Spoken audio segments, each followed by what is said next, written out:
Saya mau mulai dari bahwa saya ada lahan di Sembulang, luasnya 18.000. Itu saya dapat dengan membeli.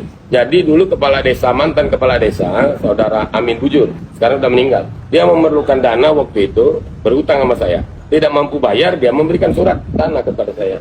Setelah sekian lama, hampir 20 tahun, tidak saya garap karena saya tahu status mungkin lahannya karena cuma upah tebas kan. Tahun lalu saya mencoba membuat kebun, menanam durian. Itu di kampung Sembulang ya, bukan di hutan. Di kampung Sembulang, di pinggir jalan. Kenapa saya perlu kemukakan ini? Agar jangan sampai ada yang menggulai itu, menggoreng isu itu. Seakan-akan itu Tabah itu punya lahan di tanah juga. Kenapa saya perlu jelaskan untuk memisahkan? Nah, seperti yang Tabah Iskandar punya, atau siapapun yang punya lahan dengan membeli, itu boleh digusur. Harus tunduk kepada ketentuan perundang-undangan berkaitan dengan hak atas tanah. Boleh. Seperti Tabah Iskandar, tanah Anda tidak pada tempatnya. Anda tidak berhak memiliki tanah ini berdasarkan hukum, maka Anda keluar dari sini. Boleh. Maka saya tidak pernah protes kalau ini terjadi terhadap lahan itu. Nah, yang masalah sekarang itu apa? Itu kan penduduk tempatan. Orang yang lahir dan beranak pinak di sana. Sebelum ada BP Batam, dia sudah ada kampung itu. Maka konsep relokasi dan memindahkan orang itu kan menjadi tidak tepat. Tidak sama dengan pembebasan ruli di Kota Batam. Kenapa? Karena pembebasan ruli di Kota Batam, HPL-nya memang ada di BP Batam, hak pengelolaan lahan. Pertanyaannya Rempang Galang, kapan HPL-nya diberikan? Dan perubahan status hutan lindung dan segala macam. Dibanding dengan keberadaan kampung-kampung tua itu. Kan berbeda kan? Maka kalau sekarang seperti ada perlawanan, sebenarnya bukan perlawanan. Ada pihak yang mempertahankan haknya, ada satu, pemerintah dalam hal ini BP Batam, Pemko Batam, merasa menjalankan yang menjadi kewenangan dia. Dan ketemu kan? Itu hak sama hak kan? Tapi ingat, jangan dengan mengatasnamakan hukum, maka dianggap orang yang membela haknya ini pelanggar hukum. Karena ada hukumnya, inilah status tanah ini apa? Tanah negara. Maka Anda tidak berhak. Loh, harus lihat sejarahnya. Itu saya mulai prolognya, supaya jangan masuk apa punya tanah juga. Nah, ambil tanah itu. Maka saya katakan kepada teman-teman di Galang, saya jangan dilibatkan dulu karena kontraproduktif dan merugikan kalian. Nanti dianggap Tabah mempolitisir situasi. Nah, ini tidak, saya tidak politisir. Jadi jangan mengatakan bahwa wajar lah dia akan punya tanah, dia mempertanda, ambil. Termasuk ada beberapa teman-teman yang sudah punya tanah sampai 30 hektar, berapa puluh hektar, kan sudah dicabut, ada yang sudah diperiksa. Yang begitu boleh Anda usir. Tapi yang sekarang tinggal di sana, yang beranak pinak, beranak cucu di sana, itu bukan bagian dari itu, mereka orang sana. Nah, ini yang menurut saya belum didudukkan, belum diselesaikan, maka muncul riak ini.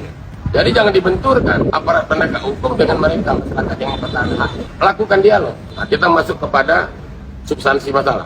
Saya perlu mengkonfirmasi dan mengkonter karena belakangan viral ya. Statement Kepala BP juga gitu. Ini sudah dimulai sejak tahun 2002. Itu hal yang berbeda. Saya menjabat Ketua DPRD tahun 2000-2004. Pak Suryo, Pak Nabil, Pak Ar Sulaiman pimpinannya, wali kotanya Kadir. Tidak sama dengan yang ini. Ini kan seolah-olah sama nih.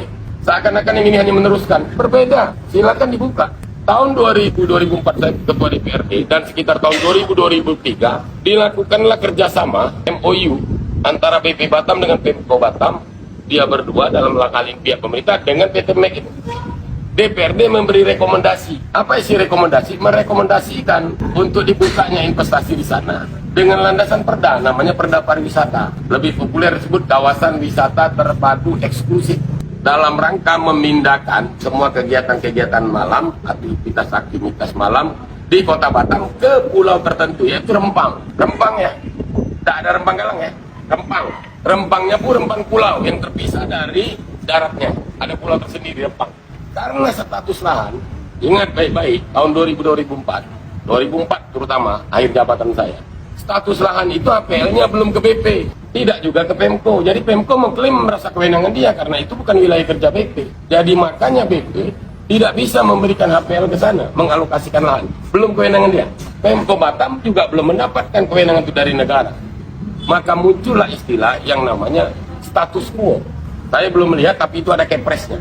Keputusan Presiden menyangkut status quo Pulau Galang. Dari jembatan 1, setelah jembatan 1 sampai ke sana. Sampai ke ujung.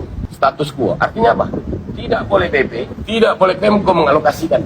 Masih kewenangan negara, tanah negara. Di dalam tanah negara itu macam-macam, ada hutan lindung dan segala macam. Artinya apa? Kewenangan pusat betul. Bagaimana dengan status Perda KWTE tadi dan rekomendasi DPRD? Rekomendasi DPRD tidak berlanjut.